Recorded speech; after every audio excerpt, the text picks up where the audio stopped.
सहाबा किराम है रज़ी अल्लाह अन्हुम आयतों के इंतजार में रहते थे, आयत आए तो हम अमल करें, लेकिन आयतें अहले बैत के इंतजार में रहती थी।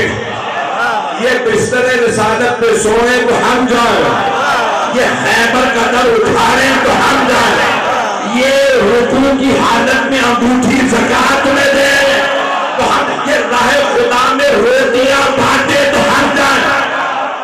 सहाबा और अहले बैत में मुकाबला नहीं, सहाबा गुलाम है, अहले बैत मौला। आप लोग तो परेशान हो गए। ग्रामीण पाकिस्तान में एक नारा लग रहा है, मुझे बहुत पसंद है। जिन भाइयों ने नारा लगाया खुदा उन्हें सलामत रखे, शिया नहीं, वो कहते हैं गुलाम हैं, गुलाम हैं। जब आता तो जवाब क्यों नहीं दे रहे भाई? तो गुलाम हैं, गुलाम हैं,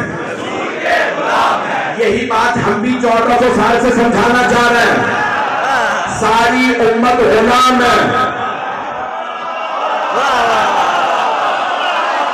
सारे सहाबा गुलाम है, सारे ताबईन गुलाम है, सारे उलमा गुलाम है, सारे मुहद्दिसीन गुलाम है, सारी उम्मत गुलाम, सारे सहाबा गुलाम।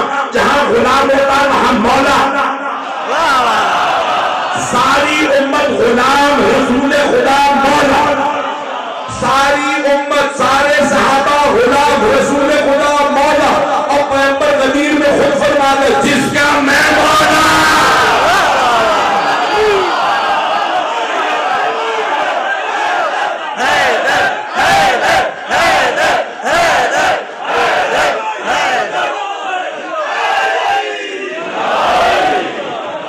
अगर ज्यादा हो गया तो मुझे भी बता दीजिए, मैं अपने ऊपर कंट्रोल कर लूं।